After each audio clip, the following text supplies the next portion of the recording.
ఎంత సులభంగా నేర్చుకోవచ్చు అని చెప్పి ఇంగ్లీష్ స్పీకింగ్ పిల్లలకు నేర్పుతూ బీకే అకాడమీ అనేది ఏర్పాటు చేశారు. ఈ మధ్య కాలంలో వారు game changer, school game changer అనే అవార్డు కూడా ఇస్తేందుకు సిద్ధమై వారి ట్రస్ట్ నుంచి పనిచేస్తూ ఉన్నారు వారు బీకే రెడ్డి గారు. తర్వాత మిగతా వాళ్ళందరూ కూడా తెలంగాణ పౌర స్పందన వేదికలో బాధ్యతల్లో ఉన్న వాళ్ళే. మంగ గారు ఉపాధ్యక్షురాలు, తర్వాత మన సమద్ గారు రాష్ట్ర కమిటీ సభ్యులు, నాగార్జున గారు పోప రిటైర్డ్ హెడ్ మాస్టర్ మరియు పద్మశాలి ఎంప్లాయీస్ అసోసియేషన్ బాధ్యత జనరల్ సెక్రటరీ. వీరు బయటి సంఘాల నుంచి మాట్లాడుతుందుకు వచ్చారు. తెలంగాణ పౌర స్పందన వేదిక నుంచి మాత్రం సమద్ గారు, మంగ గారు, నాగమణి గారు, ధనమూర్తి గారు, వీళ్ళందరూ కూడా లక్ష్మణ్ రావు గారు, రామకృష్ణ గారు, అంజిరెడ్డి గారు, సుధాకర్ గారు, అక్కడ సురేష్ కుమార్ గారు, వీళ్ళందరూ తెలంగాణ పౌర స్పందన వేదిక రాష్ట్ర కమిటీ సభ్యులు వచ్చారు. వాస్తవంగా మేము ఈ సమావేశానికి విద్యార్థి సంఘాలను పిలిచాము, కార్మిక సంఘాలను పిలిచాం, తర్వాత సామాజిక సంఘాలను కూడా పిలిచాం. అందరికీ ఫోన్లు చేసి చెప్పాము, పంపించాం. సరే వెనుక ముందు కొంతమంది వచ్చి రౌండ్ టేబుల్ సమావేశం అంటే ఆ టైంలోగా వాళ్ళకున్న టైంలో వచ్చి మాట్లాడిపోయే ప్రయత్నం చేస్తుంటారు. మొత్తంగా కూర్చునే ఆనవాయి తక్కువనే ఉంటది. ఆ పద్ధతిలో రావచ్చు అని చెప్పి మేము భావిస్తున్నాం. ఇక ఈ రోజు అంశానికి వస్తే చదువు లేదా విద్యలో అంతరాలు అంటే అసమానతలు, విద్యలో అంతరాలు సమసిపోయేది ఎట్లా అవి పరిష్కారం అవుతాయి, వాటిని ఎట్లా పరిష్కరించాలి, ఇది ప్రధాన అంశం. ఏంటి ఆ అంతరాలు లేదా అసమానతలు అంటే, నేడు ఈ రోజు సమావేశాన్ని మేము పాఠశాల విద్యకే పరిమితమై పెట్టాను. మాట్లాడే వాళ్ళు అందరూ కూడా పాఠశాల విద్యకే పరిమితమై మాట్లాడాలని కోరుతున్నాం. ఎందుకంటే ఉన్నత విద్యారంగం గురించి మళ్ళొకసారి పెడతాం. ఇంజనీరింగ్ కాలేజీలు ఏంటి, వాటి సంగతి ఏంటి, ఉన్నత విద్యలో ప్రైవేటీకరణ ఎట్లుందో అది వేరే మాట్లాడుకుందాం. ఎందుకంటే అన్ని ఒకే రోజు పెడితే ఉపయోగం తక్కువగా ఉంటది. ఈ రోజు పాఠశాల విద్య అంటే నర్సరీ నుంచి 10th వరకు ఎటువంటి అంతరాలు ఉన్నాయి. వాస్తవంగా అంతరాలు అనేది విద్యలో 1971లోనే రాష్ట్ర ప్రభుత్వమే అంతరాన్ని ఒక రకంగా సృష్టించింది. మొట్టమొదటి రెసిడెన్షియల్ స్కూల్ సర్వేల్లో పెట్టారు. మీకు కొంతమంది గుర్తుంటది, నల్గొండ జిల్లా సర్వేలో మొదటి రెసిడెన్షియల్ స్కూల్ పివి నరసింహారావు గారు ముఖ్యమంత్రి ఉన్నప్పుడు. అంటే కొంతమందికి మంచి చదువు చెప్పాలనే ఉద్దేశంతో అది అంతరం ప్రారంభమైంది గవర్నమెంట్ లో. రెండవది ప్రైవేటు విద్యారంగం పెరుగుతున్న కొద్దీ మొదట్లో అంతరం పెద్దగా ఏం లేదు. ఎందుకంటే మనం అందరం వయసులో ఉన్న గమనించిందే, నేను కూడా గమనించా. మొట్టమొదట అంటే ఒక 30 ఏళ్ళు వెనక్కి వెళ్తే 2 రకాల బళ్ళే కనిపించేది. ఒకటి ప్రభుత్వ బడి, రెండోది ప్రైవేట్ బడి. ప్రైవేట్ బళ్ళని ఒకే రకంగా కనిపించేది, కొద్ది గొప్ప తేడాతో. అక్కడ గవర్నమెంట్ పరంగా పెట్టిన సర్వే రెసిడెన్షియల్ లేదా కొడంగల్ అనంతపూర్ లో ఒకటి, తర్వాత శ్రీకాకుళంలో ఒకటి, ఇవి తప్ప మిగతా ఒకే రకమైన బళ్ళు. అవి మండల పరిషత్ గాని, జిల్లా పరిషత్ గాని, గిరిజన సంక్షేమ గాని, ఎయిడెడ్ స్కూల్ గాని, ప్రైవేట్ స్కూల్ కూడా దాదాపు పట్టే ఉంటుంది. మిషనరీ స్కూల్ అదే స్టేట్ సిలబస్ లేదా ఎవరో ఒకరు సిబిఎస్ఈ సిలబస్ అంత మేరకే ఉండేది. అంటే ప్రభుత్వంలో రెసిడెన్షియల్ అనే పేరిట ఒక అంతరం సృష్టించారు. రెండవది హైదరాబాద్ పబ్లిక్ స్కూల్ కూడా ఒక అంతరమైన ఉద్దేశంలో. ఎందుకంటే ఆనాడు ఎవరు గుర్తించలే గాని హైదరాబాద్ పబ్లిక్ స్కూల్ మొదలు పెట్టింది ఎవరు? నిజాం రాజు 1917లో 1917లో. ఎవరు కొరకు పెట్టారు? దాని మొదటి పేరు హైదరాబాద్ పబ్లిక్ స్కూల్ కాదు, జాగీర్దారీ స్కూల్. ఉర్దూలో జాగీర్దారీ తాలీమా ఏదో అన్నీ ఉండొచ్చు. అంటే జాగీర్దారుల పిల్లల కొరకు పెట్టబడేది నిజాం గవర్నమెంట్ లో. ఆ తర్వాత 1953లో దాన్ని ఎలా మార్చారు? హైదరాబాద్ పబ్లిక్ స్కూల్ గా మార్చారు. అందులో కూడా ఫీజు బానే ఉంది, మీకు అందరికి 1,20,000 దానికి ఉంది. కానీ 150 ఎకరాల స్థలం, అక్కడ చాలా వసతులు ఉన్నాయి. అక్కడ మీరు చూసిన వాళ్ళకి తెలుస్తుంది. అది ప్రభుత్వ ల్యాండ్, ప్రభుత్వ పరంగా వచ్చింది, సెమీ ప్రైవేట్ గా ప్రభుత్వ ప్రైవేట్ పరంగా నడుస్తుంది తీస్తూనే. అది కూడా ఒక అంతరమే.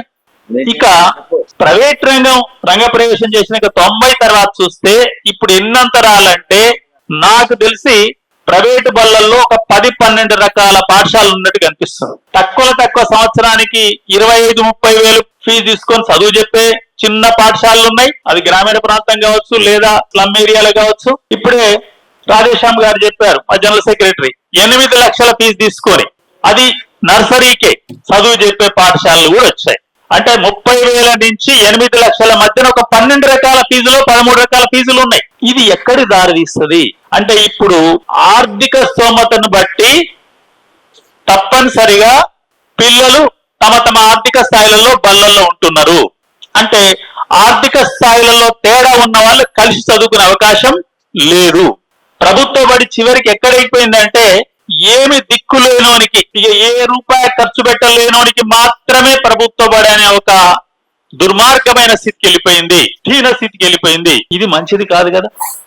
దీన్ని మాట్లాడుతున్నారా అంటే అనేక సందర్భాల్లో మీరందరూ నేను కూడా టీవీ చర్చలు చూస్తున్నాం. టీవీలో చర్చలు రోజువారీగా రాజకీయాలు, అప్పటికప్పటి పబ్బం గడుపుతున్న రాజకీయాలు కానీ విద్య మీద నిర్దిష్టంగా ఎవరు మాట్లాడుతున్న సందర్భం కనిపిస్తలేదు ఎక్కడ కూడా. ప్రభుత్వ స్కూళ్ల పరిస్థితి ఏంటి? ఎందుకు ప్రతి సంవత్సరం ఎన్రోల్మెంట్ పడిపోతుంది? ఈ సంవత్సరం కూడా ఏం పెరగలే ఇంకా, ఎందుకంటే గణాంకాలు నేను చూశాను. ఆశాజనకంగా ఏం లేదు, అక్కడో స్కూల్ ఇక్కడో స్కూల్, నో అడ్మిషన్ బోర్డు పెట్టవచ్చు కానీ ఓవరాల్ గా చూస్తే తక్కువే ఉంది. అంటే ఎందుకు తక్కువ ఉంది? దాని మీద పెట్టవలసిన శ్రద్ధ ప్రభుత్వాలు పెడతలేవు కాబట్టి, తర్వాత ప్రజా సమూహాలు, పౌర సమాజం కూడా సరైన రీతిలో స్పందిస్తలేదు కాబట్టి, కౌరులు కూడా ఎంత డబ్బుంటే ఆ మేరకు తమ పిల్లల్ని ప్రైవేట్ లో చదివించుకోవాలనే తపనతోనే ఉన్నారు తప్ప డబ్బు పెట్టడం ఏంటి? ఇది నిజమైన చదువేనా? నిజమైన చదువు పిల్లలకు వస్తుందా? తద్వారా వాళ్ళకు ఫలితాలు ఏంటి అనేది ఎవరు ఆలోచిస్తున్న స్థితి లేదు, చర్చ లేదు. ఇది నేడు తప్పనిసరిగా చర్చ చేయవలసిన అవసరంగా ఉంది. ఈ అంతరాలను పరిష్కారం చేయకపోతే రాబోయే కాలంలో పిల్లలకు ఈ సమాజంలో ఇన్ని రకాల అంతరాలు ఉన్నాయనేది కూడా తెలియదు. ఎందుకంటే 6 లక్షల ఫీజు పెట్టి లేదా 8 లక్షల ఫీజు చెల్లించి ఏసీ గదిలో చదువుకున్న అబ్బాయో అమ్మాయో ఏం ఆలోచిస్తారు? అంతా ఏసీ మయమే అనుకుంటారు. అందరు ఈ స్థాయిలో ఖర్చు పెట్టే వాళ్ళే ఉంటారేమో అనుకుంటారు. బయటికి ఎప్పుడన్నా వచ్చిన తర్వాత చూడొచ్చాం.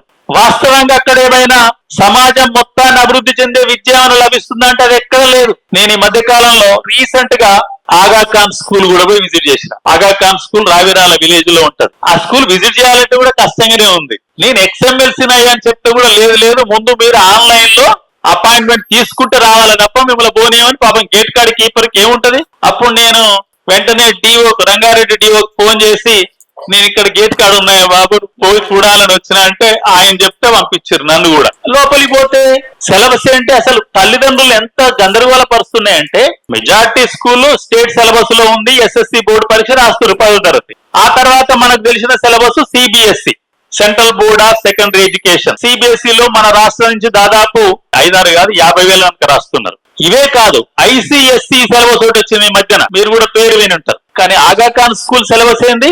IB syllabus. IB అంటే ఇంటర్నేషనల్ బక్కులరేట్. దాని బోర్డు స్విట్జర్లాండ్ లో ఉంటది, జెనీవాలో. బోర్డు ఆఫీస్ గానీ ఏది కూడా లేదు, ఇండియాలో లేదు.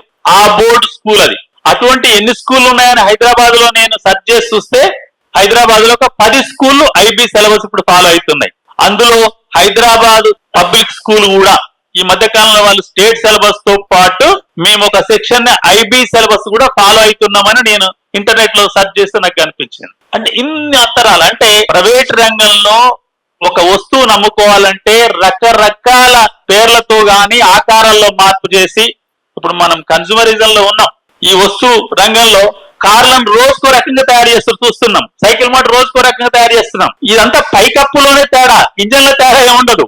ఇంజన్ లో 10 ఏళ్లకు 5 ఏళ్లకు తేడా వచ్చేది వేరు, కానీ పైన ఆకారంలో మాత్రం కొన్ని తేడాలు చేసి కొత్త పేరు పెట్టి బయట తీసుకొస్తారు. అదే పద్ధతి విద్యారంగంలో కూడా కనిపిస్తుంది, పాఠశాలలో కూడా కనిపిస్తుంది. ఈ అంతరాలు ఇలాగే కొనసాగితే ఈ సమాజం ముందుకు పోయే అవకాశం కూడా లేదనేది నేను అనుకుంటున్నా.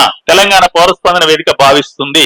ఎందుకంటే పిల్లలలో ఒకనాడు అందరూ ఒకే పిల్లలు చదువుకున్నాం, అన్ని వర్గాల పిల్లలు, అన్ని ఆర్థిక సామాజిక వర్గాల పిల్లలు. మనం మన ఆర్థిక వర్గంగా చూస్తే సామాజిక వర్గం, ఆర్థిక వర్గం మన భారతదేశంలో గాని తెలంగాణలో సామాజికంగా వెనకబడ్డ వాళ్ళే ఆర్థికంగా వెనకబడి ఉన్నారు. సామాజికంగా వెనకబడ్డ వాళ్ళే అంటే schedule caste, schedule tribes, BC వాళ్ళే వెనకబడి ఉన్నారు. అందుకనే ఈ రోజు మనం గవర్నమెంట్ స్కూళ్ళకి పోయి చూస్తే 98% ఈ వర్గాల పిల్లలే ఉంటారు. దిక్కులేని అనే మన పద్ధతిలో నేను మొదటి పదం వాడాను. కాబట్టి ఈ రకమైన అంతరాన్ని విద్యార్థుల మనస్తత్వంలో సృష్టిస్తే, పోనీ ఏమైనా క్రియేటివిటీ ఉందా అంటే, ఆగాఖాన్ స్కూల్లో కూడా నేను పోయి చూస్తే నాకు కనిపించింది ఏంటంటే, వాళ్ళు ఒకటి డిస్ప్లే పెట్టారు టీవీలో. ఇగో ఈ విద్యార్థి మా దగ్గర 12th అయిపోయినాక పలానా యూనివర్సిటీలో డిగ్రీకి చేరాడు, అతనికి $69,000 స్కాలర్షిప్ వస్తుంది. లేదు ఈ విద్యార్థికి విద్య అయిపోయింది, నెలకు 20 లక్షల రూపాయల వేతనంతో ఉద్యోగం దొరికింది. ఎంతసేపు ఉన్న ఉద్యోగమే తప్ప ఈ దేశాన్ని ఎట్లా అభివృద్ధి చేయాలి, లేదా ఒక ఎంటర్‌ప్రెన్యూర్ ఎట్లుండాలనేది కూడా ఎక్కడ లేదు, మంచి ఉద్యోగం, ఎక్కువ జీతంతో ఉద్యోగం, ఎంతసేపు ఉన్నా విద్యలో ఉద్యోగం చేయటం తప్ప ఈ సమాజాన్ని బాగు చేద్దామనే ఆలోచన ఏ స్థాయి స్కూల్లో కూడా కనిపిస్తలేదు. అంతో కొంత గవర్నమెంట్ స్కూల్లోనే ఇంకా అన్ని రకాల చర్చ జరుగుద్దాం అనిపించింది. కాబట్టి ఈ అంతరాలు అవసరం లేదు, ఉండకూడదు. అన్ని బళ్ళు ఒకే రకంగా ఉండాలి, ఇన్ని రకాల బళ్ళు ఉండొద్దు అనేది ఒక పౌర సమాజం యొక్క గొంతుగా బయటకు వస్తే తప్ప ఈ ప్రభుత్వాలు చెవిన పెట్టవు అనేది ఇంతకాలం నుంచి చూస్తున్నాం మనం. దాని కొరకు ఈ చర్చ ప్రారంభం. ఇది మొదటి సమావేశం మాత్రమే. దీన్ని చాలా దూరం తీసుకుపోవాల్సిన అవసరం ఉంది. ఎన్ని రకాల వాళ్ళైనా తీసుకుపోవాల్సిన అవసరం ఉందనేది గమనించింది. ఇన్ని రకాల బళ్ళొద్దు, ఇన్ని రకాల ఫీజులు ఉండకూడదు. వాస్తవంగా విద్య అనేది ఉంటే ప్రభుత్వ రంగంలోనే ఉండాలి తప్ప అసలు ప్రైవేట్ రంగంలో ఉండటం మంచిది కూడా కాదు. కాబట్టి ఈ అంతరాలపై మీరేం అభిప్రాయపడుతున్నారు? అంతరాలు తొలగించాలంటే ఏం చేయాలి? మేమేం తొలగించాలంటే మా ప్రతిపాదనలు ఏమి ఇయ్యలే ఇక్కడ మేము. ఎందుకంటే మీ మాటలన్నీ విన్నాక దాన్ని ఆధారంగా ఫైనలైజ్ చేసుకుంటే బాగుంటుందనే ఉద్దేశంతో అంతరాలు ఏం తొలగించడానికి ప్రతిపాదన ఏంటి, ఏం ప్రతిపాదన చేద్దాం అనేది మా నోట్లో లేదు. నోట్లో కొన్ని ఆర్టికల్స్ ఇచ్చాం రాజ్యాంగంలోని మన ఆర్టికల్స్ ని. అందులో కొన్నేమో 21A వరకేమో ఒక 4-5 అవి ప్రాథమిక హక్కులకు సంబంధించినవి. ప్రాథమిక హక్కులు వాటి కోర్టుకైనా పోవచ్చు, ప్రభుత్వం మీద కేసు అయినా వేయచ్చు. తర్వాత 36 నుంచి ఇచ్చిన కొన్ని ఆర్టికల్స్ ఉన్నాయి, అవి ఆదేశిత సూత్రాలకు సంబంధించినవి. ఆదేశిత సూత్రాలు కోర్టులో చెల్లుబాటు కావు. అలా చాలా ఉన్నాయి, మీరు చదివితే అందరికి అర్థమైతే. ఇంగ్లీష్ లోనే ఎందుకు పెట్టామంటే వాస్తవంగా నేను పడాల రామరెడ్డి గారి పుస్తకం తెలుగు రాజ్యాంగ ప్రతి కూడా నా దగ్గర ఉంది. కానీ ఆ ప్రతిలో చూస్తే ఇంగ్లీష్ కు దానికి కొద్ది తేడా అనిపించింది నాకు. ఇంకా తెలుగులోకి మార్చిన, ప్రభుత్వమే మార్చిన ఒక పుస్తకం ఉంటది, పివి నరసింహారావు గారు అప్పుడు కమిటీగా ఉంటూ మార్చారు. వారే చెప్పారు అనమాట, మేము మార్చిందంతా వాళ్ళు కొన్ని పదజాలం ఇచ్చారు, దాని ప్రకారం మార్చినాం, ఇది మీకు చదివిన అర్థం కాకపోవచ్చు అని చెప్పిండు వారే ఆ తెలుగు. కానీ పడాల రామరెడ్డి పర్వాలేదు, కానీ కొంత తేడా అనిపించింది నాకు, అందుకనే ఇంగ్లీష్ లో ఇచ్చాం. ఆదేశిత సూత్రాలు కోర్టులో చాలా ఛాలెంజ్ చేసే అవకాశం లేదు. కానీ ఆదేశిత సూత్రాల గురించి రాజ్యాంగ సభలో మాట్లాడుతూ మాత్రం ఏం చెప్పారంటే, ఎవరైనా కేంద్ర ప్రభుత్వం అయినా రాష్ట్ర ప్రభుత్వం అయినా తను పరిపాలన చేయడానికి ఈ ఆదేశిత సూత్రాల ఆధారంగానే పరిపాలన చేయాలి. ఆదేశిత సూత్రాల్లో ఉన్న లక్ష్యాలను సాధించడానికే ఈ ప్రభుత్వాలు పని చేయాలని స్పష్టంగా చెప్పారు.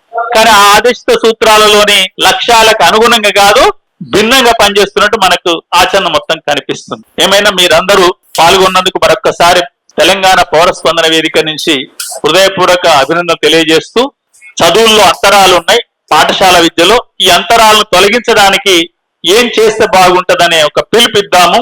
దాని ఆధారంగా తమ యొక్క అనుభవాన్ని గాని తమ యొక్క అభిప్రాయాన్ని గాని తెలియజేయాలని చెప్పి కోరుతూ